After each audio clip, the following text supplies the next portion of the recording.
Hello students, हम अपना physics का जो हमारा चैप्टर है प्रकाश परावर्तन तथा अपवर्तन वो कर रहे थे, जिसमें पिछली क्लास में हमने देखा था इनके उपयोगों के बारे में। किन के उपयोगों के बारे में? अवतल दर्पण के उपयोग और उत्तल दर्पण के उपयोग। ठीक है बच्चों, तो आज की क्लास में हम क्या करेंगे, हम बहुत ही इंपॉर्टेंट टॉपिक डिस्कस करेंगे जिसका नाम है दर्पण सूत्र या फिर मिरर फॉर्मूला। ठीक है बच्चों, तो ये जो आपका फॉर्मूला है इस पर जो आधारित प्रश्न हैं, न्यूमेरिकल्स होते हैं, आंकिक प्रश्न होते हैं, वो आने के बहुत ज़्यादा चांसेस होते हैं आपकी बोर्ड की परीक्षा में। ठीक है, कहीं ना कहीं आपको देखने को ये मिल जाता है इस पर आधारित कोई ना कोई न्यूमेरिकल। ठीक है, तो आज की क्लास में हम क्या करेंगे, इस फॉर्मूले को बेसिकली समझेंगे कि इसकी टर्मिनोलॉजी क्या होती है, ये एफ यू वी का मतलब क्या होता है, फिर आगे आवर्धन का एक फॉर्मूला होता है, उसका क्या मतलब होता है, उससे क्या निकालते हैं। तो बेसिकली इन चीज़ों के बारे में हम देखेंगे और फिर अगली क्लास में इस पर डिटेल में 3-4 प्रश्न करेंगे, उसमें आपको सारा क्लियर हो जाएगा, कोई दिक्कत आपको नहीं होगी। ठीक है, तो जल्दी से शुरू करते हैं अपना ये दर्पण सूत्र पढ़ना। चलिए शुरू करते हैं। तो दर्पण सूत्र क्या होता है बच्चों, इसका फॉर्मूला होता है 1/f equals to 1/u plus 1/v। ठीक है, अब देखते हैं ये u v और f है क्या। ठीक है, पहले बात करते हैं u की। ठीक है, ये u है, तो u क्या होता है बच्चों, गोलीय दर्पण के ध्रुव p से बिंब वस्तु की दूरी। इसका क्या मतलब है भाई, कहने का मतलब कोई भी वस्तु है जिसका आपको प्रतिबिंब बनाना है, उसे आप दर्पण के सामने तो रखेंगे बच्चों, है कि नहीं है। तो वही है, उस वस्तु को आप दर्पण से कितनी दूर रख रहे हो, वही दूरी होती है u। ठीक है, जैसे कि जब मैंने आपको ये आपका प्रतिबिंब निर्माण पढ़ाया था, मैं उसी में आपको दिखाता हूँ कि क्या होती है u दूरी।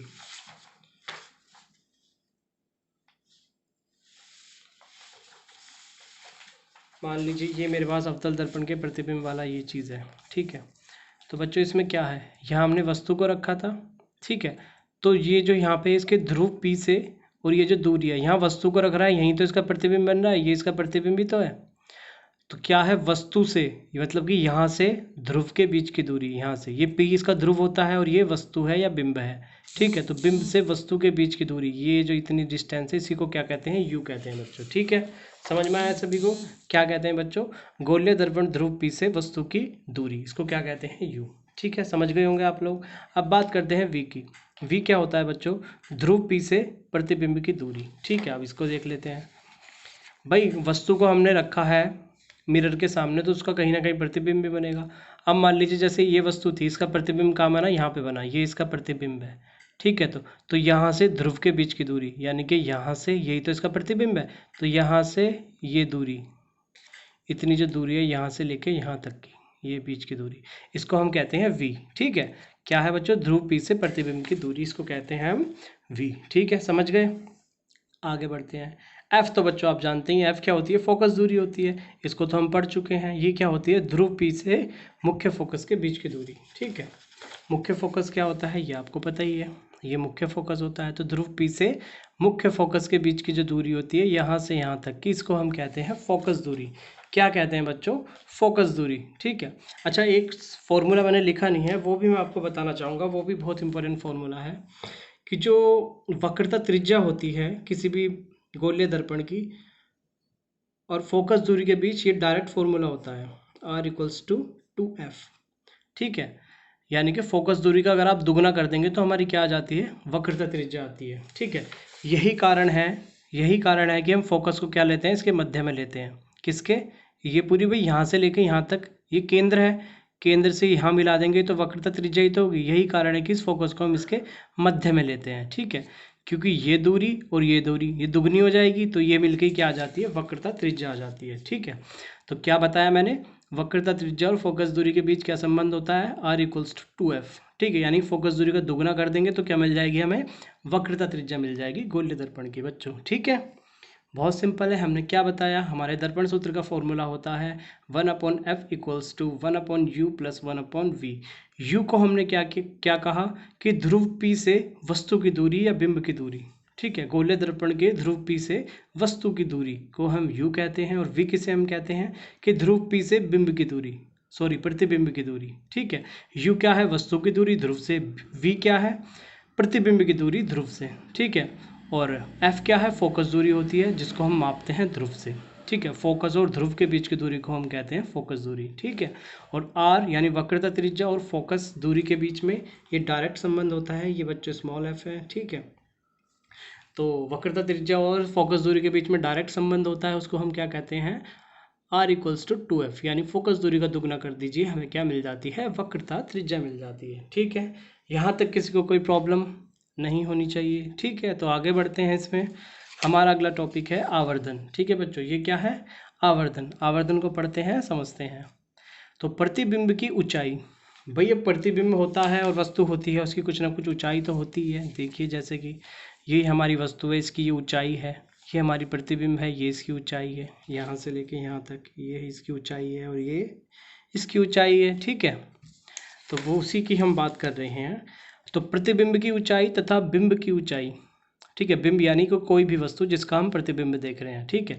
तो प्रतिबिंब की ऊंचाई तथा बिंब की ऊंचाई का अनुपात आवर्धन कहलाता है, ठीक है बच्चों, आवर्धन कहलाता है। इसे हम किससे प्रदर्शित करते हैं, इसे हम स्मॉल m से प्रदर्शित करते हैं, ठीक है। इसका फॉर्मूला देखते हैं, स्मॉल m इक्वल्स टू प्रतिबिंब की ऊंचाई डिवाइडेड बाय बिंब की ऊंचाई, ठीक है।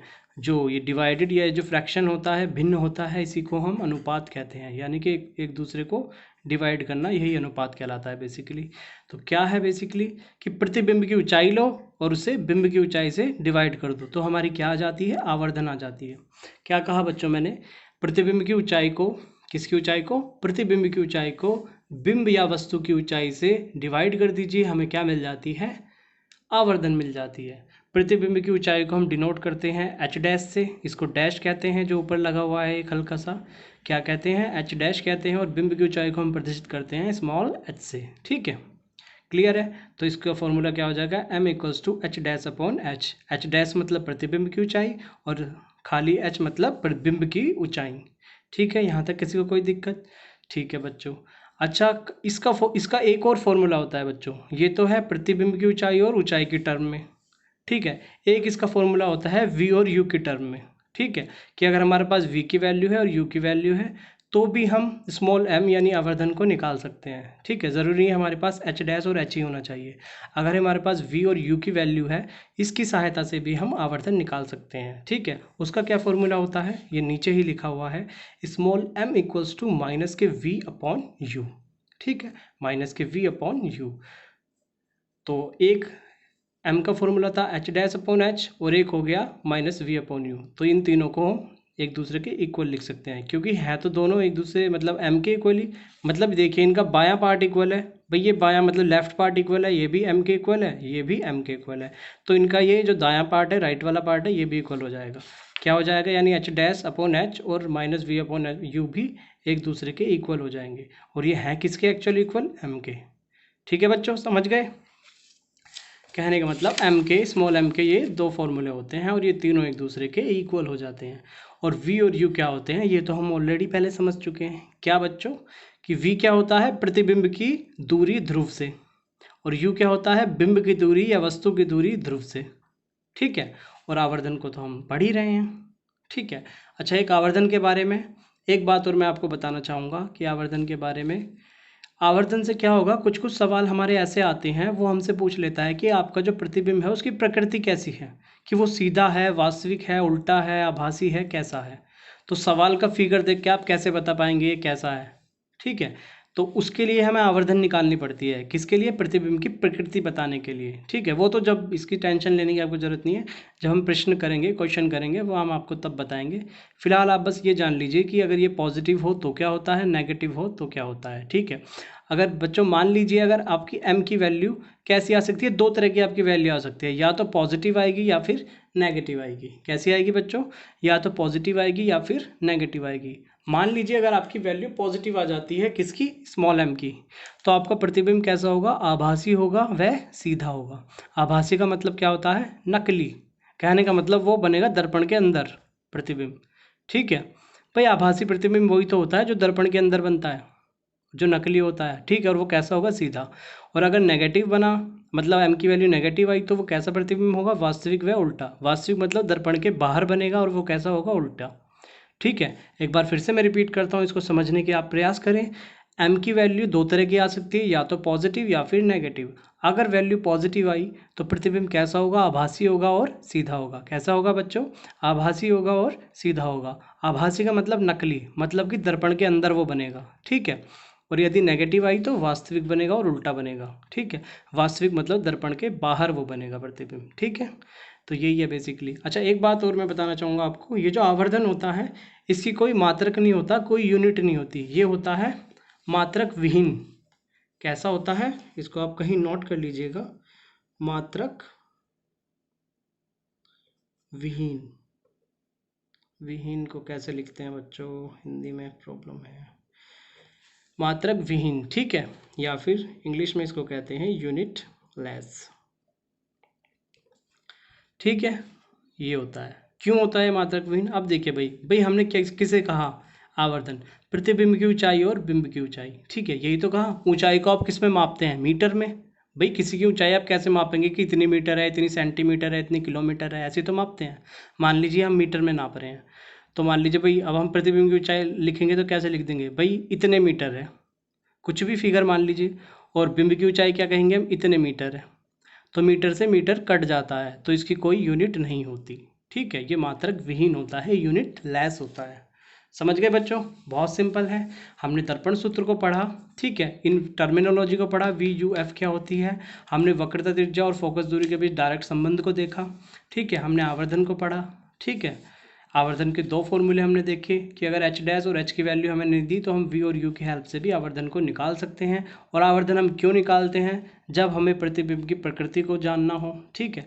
हमने देखा कि एम की वैल्यू दो तरह की हो सकती है, पॉजिटिव नेगेटिव। पॉजिटिव होगी तो ये होगा प्रतिबिंब, नेगेटिव होगी तो ऐसा प्रतिबिंब बनेगा। समझ गए बच्चों, तो यही सब रखते हैं आज की क्लास में। अगली क्लास में इसके न्यूमेरिकल्स को देखेंगे और अच्छे से समझेंगे, सब कुछ आपके समझ में आएगा। बशर्त क्या है, आपको ये सारा जो टॉपिक है आज की क्लास को अच्छे से आपको समझ के आना है। और अगर आप एक चीज़ और मेरे कहने से पढ़ के आएंगे तो आपको तो वो 100% समझ में आने वाला है। क्या, ये जो हमने पढ़े थे अवतल दर्पण से प्रतिबिंब निर्माण, ये आप एक बार रिवाइज करके आइएगा इस क्लास को, जिसमें हमने ये टेबल को समझा था। इस टेबल को बारे में आप देख के आइएगा। ये टेबल बच्चों आपको याद भी होनी चाहिए कि वस्तु को अनंत पे रखें तो फोकस पे प्रतिबिंब बनेगा, सी से परे रखें तो ऐसे बनेगा, ऐसे बनेगा, ठीक है।